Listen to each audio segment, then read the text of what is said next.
ग्रामवासियों को हाथ जोड़ के मैं आभार व्यक्त करता हूँ और भविष्य में जो भी सरपंच जो भी लड़ेंगे उनको मैं ये मैसेज करना चाहता हूँ कि आप निष्पक्ष भाव से कार्य करें और बिना खर्चा की पंचायत बनाने की कोशिश करें ताकि इन फ्यूचर आपको परेशानी ना हो और ग्राम पंचायत में भी अच्छे कार्य हो सके। थाने में जाने के बाद, कोर्ट में जाने के बाद मतलब बात बढ़ती जाती हैं, वो आगे केस चले जाते हैं, उनकी दुश्मनी बढ़ जाती है। तो कोशिश यही रखनी चाहिए सरपंच को कि उनमें आपस में भाईचारा बढ़ाने के लिए उनमें समझौता ही कायम करें और किसी भी लड़ाई को आगे ना बढ़ने दें। मैं तो ये कहता हूँ कि कोई भी सरपंच किसी भी गांव का सरपंच बने, अब पीछे है या इन फ्यूचर बने, मुख्य काम होते हैं सैनिटेशन का, गांव में साफ़ सफाई का, गांव में लाइटिंग व्यवस्था का, गांव में गंदगी मच्छर ये कम से कम गाँव में ना हो।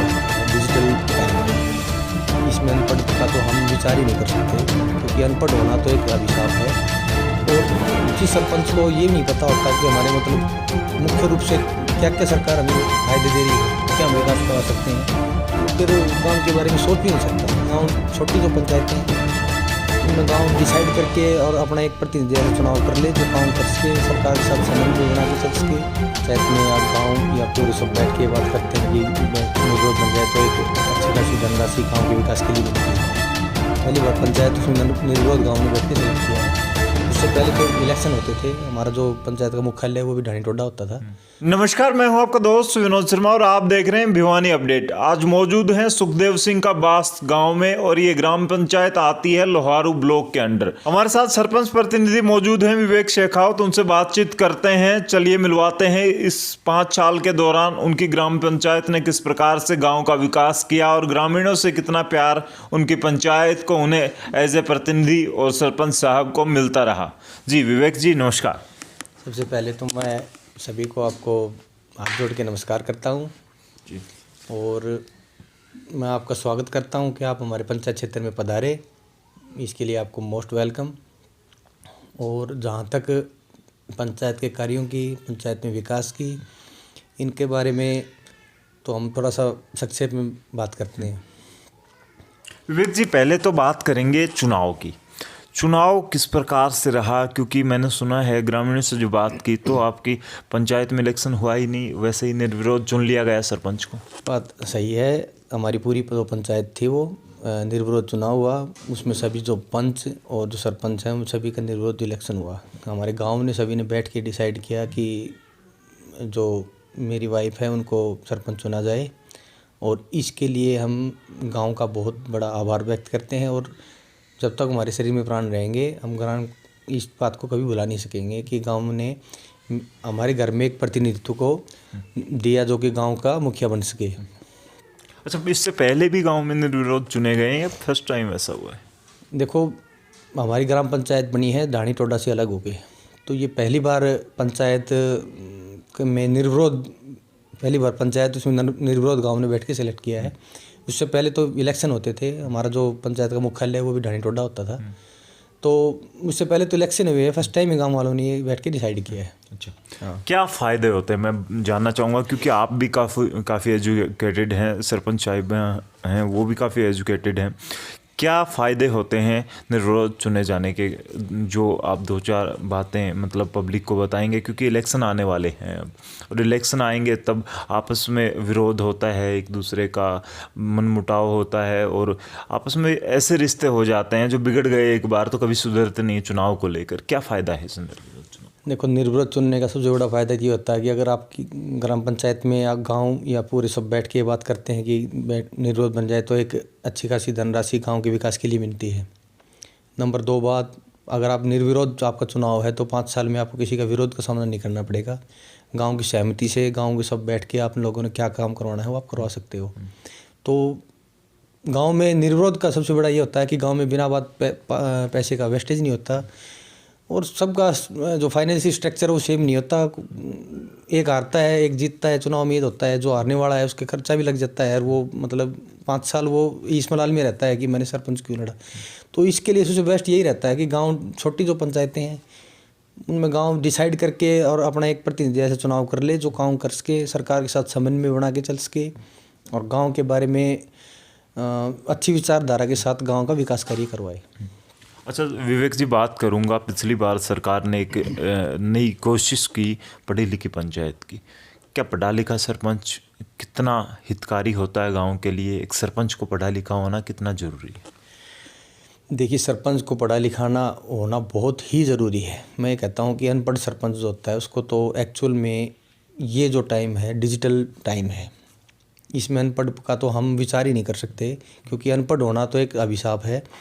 और जिस सरपंच को ये नहीं पता होता कि हमारे मतलब मुख्य रूप से क्या क्या सरकार हमें फ़ायदे दे रही है, क्या हम विकास करवा सकते हैं, तो वो फिर गांव के बारे में सोच भी नहीं सकता।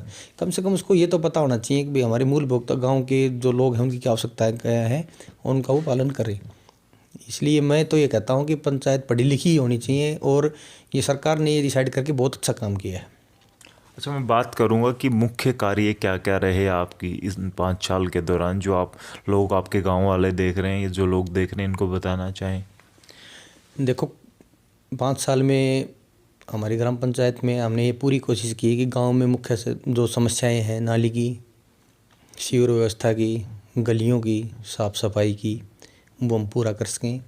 हमारी ग्राम पंचायत में छोटी छोटी 2-3 डालियाँ हैं, मोस्टली लोग खेतों में बसे हुए हैं, तो ये तो पॉसिबल नहीं है कि हम खेतों में हर घर तक हम पक्का सड़क पहुंचा दें।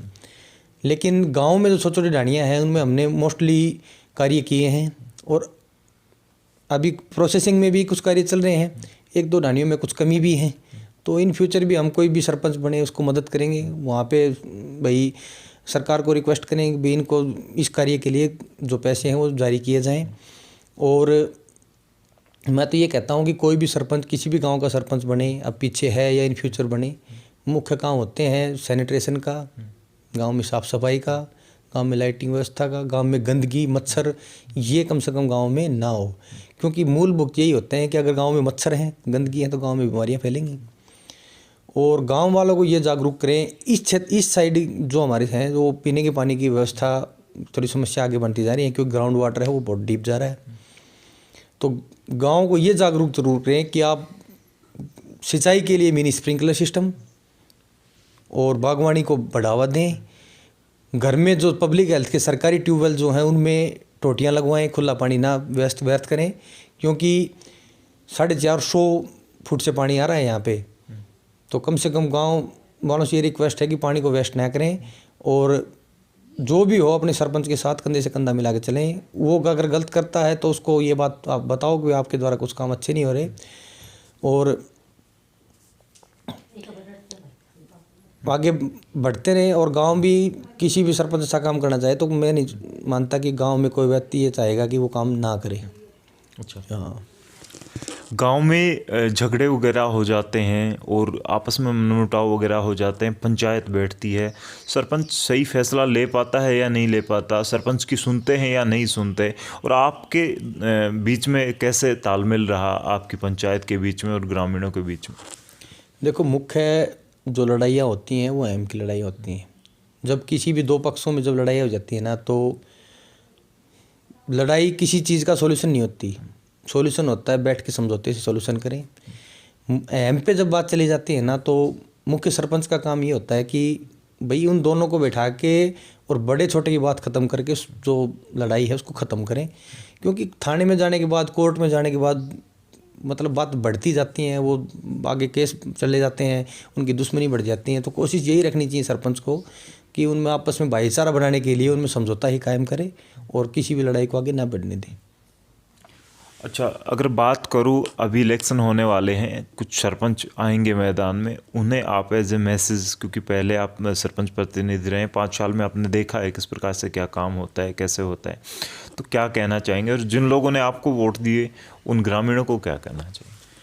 देखो, हमारी तो निर्विरोध पंचायत बनी थी, तो मैं सुखदेव सिंह कवास, डानी खूबी नगर, डानी पितराम स्वामी, वो सभी ग्रामवासियों को हाथ जोड़ के मैं आभार व्यक्त करता हूँ। और भविष्य में जो भी सरपंच जो भी लड़ेंगे उनको मैं ये मैसेज करना चाहता हूँ कि आप निष्पक्ष भाव से कार्य करें और बिना खर्चा की पंचायत बनाने की कोशिश करें, ताकि इन फ्यूचर आपको भी परेशानी ना हो और ग्राम पंचायत में भी अच्छे कार्य हो सकें। तो उसके तो गांव ये बैठ के डिसाइड करें कि आपको जो सबसे बेस्ट आदमी जो लगता है उसको बैठ के अनपोज उसको सरपंच बना दें, वो सबके लिए सब बेस्ट रहता है। लेकिन आज के दिन ये मतलब थोड़ा सा क्रिटिकली हो जाता है। गांव चाहे तो काम हो सकता है। हमारे ब्लॉक में लगा लो, हमारे हरियाणा में अच्छी खासी पंचायतें बैठी बनी है, तो लोग भी चाहते हैं कि लड़ाई झगड़ा ये गंदगी ख़त्म हो। तो ठीक है, जो भी है वो बढ़िया होगा। जो आने वाले सरपंचों के लिए बहुत बड़ी शुभकामनाएं। हम उनको मदद करेंगे, जो भी मार्गदर्शन हमें 5 साल में सीखा है वो उनको बताएंगे, भाई आप ऐसे काम करो, आप कर सकते हो, और जो उनके लिए पॉसिबल होगा वो काम भी करेंगे। तो ये थे हमारे साथ विवेक शेखावत, सरपंच प्रतिनिधि हैं, लेकिन विचारों से ऐसा लगता है कि बड़े विद्वान के साथ हम बैठे थे, क्योंकि बड़ी शालीनता के साथ इन्होंने जो जवाब दिए हमारी बातों के और मैसेज दिया उस पब्लिक को जो कि राजनीति के द्वारा इस समाज को कहीं ना कहीं बिगाड़ने की कोशिश करती है, या किस प्रकार से जोड़ा जाए एक गाँव को आपस में, भाईचारे को कैसे मैनेज किया जाए, ये सब बातें हमें सीखने को मिली इस इंटरव्यू के दौरान, हमें जानने को मिली। विवेक जी के जो बातचीत का शैली का जो तरीका है, वक्तव्य शैली की बात करूँगा, काबिल तारीफ़ है। और आप हमें कमेंट्स में ज़रूर बताइएगा कि इनके साथ बातचीत जो रही हैं वो कैसी हैं, किस प्रकार से इन्होंने जो काम किए हैं गाँव के प्रति इनकी जो सोच है वो कैसी है, कमेंट्स करके ज़रूर बताइएगा। वीडियो अगर पसंद आई हो इसको लाइक कीजिएगा, और हमारी ऐसी ही अपडेट के लिए हमें फॉलो करें फेसबुक पर और यूट्यूब पर सब्सक्राइब करें। तब तक के लिए धन्यवाद। राम राम, जय हिंद।